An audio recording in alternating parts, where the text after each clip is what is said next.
আসসালামু আলাইকুম সবাই। আশা করি সকলেই ভালো আছেন। আলহামদুলিল্লাহ আমিও খুব ভালো। কাঁচা হাতে পাকা রান্নাঘরে আপনাদের সকলকেই স্বাগতম। আজকে আমি আপনাদের জন্য নতুন আরও একটা রেসিপি নিয়ে হাজির হয়ে গেলাম। আমার আজকের রেসিপি হচ্ছে জুলের ডাউল অথবা পাতলা ডাউল। যে রেসিপিটা বাঙালিদের ঘরে প্রায় প্রতিদিনই ভাতের সাথে পরিবেশন করা হয়। আমার এই সহজ রেসিপিটা যদি আপনাদের ভালো লাগে তাহলে অবশ্যই আমার চ্যানেলটাকে সাবস্ক্রাইব করে পাশের বেল বাটনটি প্রেস করে নোটিফিকেশন অন করে দিন, যাতে পরবর্তী ভিডিওটা আপনার কাছে সবার আগে পৌঁছে যায়। তাহলে চলুন এবার বিসমিল্লাহ বলে রান্নাটা শুরু করি।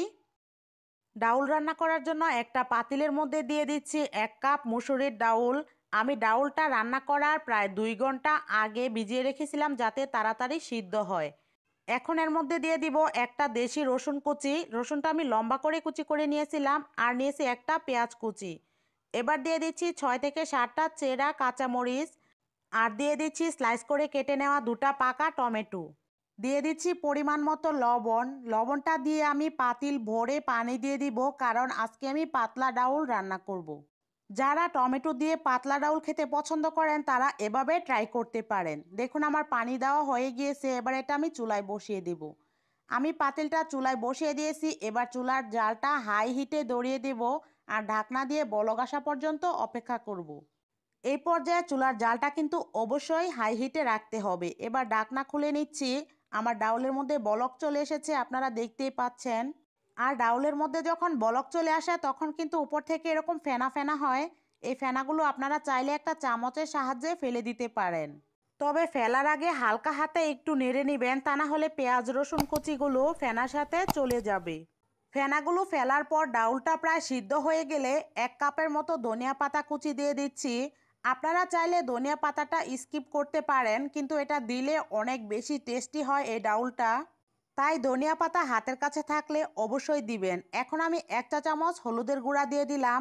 এই পর্যায়ে হলুদের গুঁড়াটা দিলে ডাউলের কালারটা অনেক বেশি লাইটিং হয়। হলুদের গুঁড়াটা দেওয়ার সাথে সাথে কিন্তু অন্য কোনো মশলা দিতে যাবেন না, তাহলে ডাউলের কালারটা একদমই কালো হয়ে যাবে, যেটা দেখতেও ভালো লাগবে না, খেতেও ভালো লাগবে না। হলুদের গুঁড়া দেওয়ার পরে কিছুক্ষণ জাল করে এরকম একটা ঘুটনি দিয়ে ভালো করে ডাউলটাকে ঘুটে নিতে হবে। দেখুন আমি ডাউলটা ঘুটে নিয়েছি। এবার এর মধ্যে দিয়ে দিচ্ছি 1.5 চা চামচের মতো ধনিয়ার গুঁড়া। ধনিয়ার গুঁড়ার পরিমাণটা কিন্তু একটু বাড়িয়ে দিবেন। এবার দিয়ে দিব 1/2 চা চামচ ভাজা জিরার গুঁড়া। এই জিরার গুঁড়াটা দিলে কিন্তু ডাউলের টেস্টটা আরও বেশি বেড়ে যায়। এখন আমি ডাউলটা 5 মিনিটের মতো জাল করে নেব, আর চুলার জালটা লো মিডিয়ামে থাকবে, তা না হলে ডাউলগুলো উতলে পড়ে যাবে।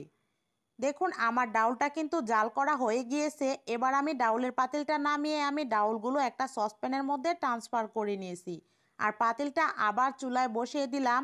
এখন পাতিলের মধ্যে আমি 1/2 কাপ সয়াবিন তেল দিয়ে দিলাম। এবার আমি মিডিয়াম সাইজের একটা পেঁয়াজ কুচি দিয়ে দিচ্ছি, আর দিয়ে দিচ্ছি 2টা দেশি রসুন কুচি। রসুনটা আমি গোল করে কেটে নিয়েছি, আপনারা আপনাদের পছন্দ অনুযায়ী কেটে নেবেন। সবশেষে 1/2 চা চামচ আদা বাটা দিয়ে সবগুলো মশলা নেড়ে চেড়ে আমি ব্রাউন কালার করে ভেজে নেব, কারণ এই মশলার মধ্যে কিন্তু আমি ডাউলটা বাগার দিব। আপনারাও চেষ্টা করবেন যে পাতিলের মধ্যে ডাউল রান্না করবেন ঠিক সেই পাতিলের মধ্যেই ডাউলের বাগার দিতে, তাহলে ডাউলটা খেতে আরও অনেক বেশি ভালো লাগে। তবে বাগার দেওয়ার সময় চুলার জালটা একদমই লোতে করে দিয়ে খুব সাবধানে বাগার দিবেন। দেখুন আমার মশলাটা কিন্তু ব্রাউন কালার হয়ে গিয়েছে। এবার আমি রেখে দেওয়া ডাউলগুলো এর মধ্যে ঢেলে দিলাম, আর বাগারের স্মেলটা ধরে রাখার জন্য সাথে সাথে ঢাকনা দিয়ে দিতে হবে। এখন আমি ঢাকনাটা খুলে দিচ্ছি। দেখুন আমার ডাউলের মধ্যে কিন্তু হালকা হালকা বলক চলে এসেছে। এই পর্যায়ে ঢাকনাটা খুলে না দিলে কিন্তু ডাউলটা উতলে পড়ে যাওয়ার সম্ভাবনা থাকবে। ডাউলটা বাগার দেওয়ার সাথে সাথে কিন্তু চুলার জালটা বাড়িয়ে দিয়েছিলাম। যখন দেখলাম ডাউলের মধ্যে বলক চলে এসেছে ওই পর্যায়ে চুলার জালটা আবারও লোতে করে দিয়েছি। এখন আমি ডাউলটা নেড়ে চেড়ে 5 মিনিটের মতো রান্না করে নেব। আর বাগার দেওয়ার পরে যদি ডাউলটা 5 মিনিট ভালো করে জাল করে নেওয়া হয় তাহলে কিন্তু ডাউলটা খেতে একদমই পারফেক্ট হয়। আজকে এই ডাউলটা আমি খুব অল্প মশলায় রান্না করেছি, তাই মশলাগুলো কিন্তু স্কিপ করা যাবে না। আপনারা হয়তো খেয়াল করেছেন আমি লাল মরিচের গুঁড়া ব্যবহার করিনি, কারণ আমি কাঁচামরিচ ব্যবহার করেছি। কাঁচামরিচ দিয়ে ডাউল রান্না করলে ডাউলটা আমার কাছে খেতে বেশি ভালো লাগে। আমি ডাউলটা 5 মিনিট জাল করে নিলাম। আলহামদুলিল্লাহ আমার ডাউলটা হয়ে গিয়েছে। এবার আমি চুলাটা বন্ধ করে দেব। আজকের রেসিপিটা আপনাদের ডিটেলে দেখিয়ে দিলাম। ভালো লাগলে অবশ্যই লাইক কমেন্ট শেয়ার করবেন, আর বাসায় একবার হলেও ট্রাই করবেন।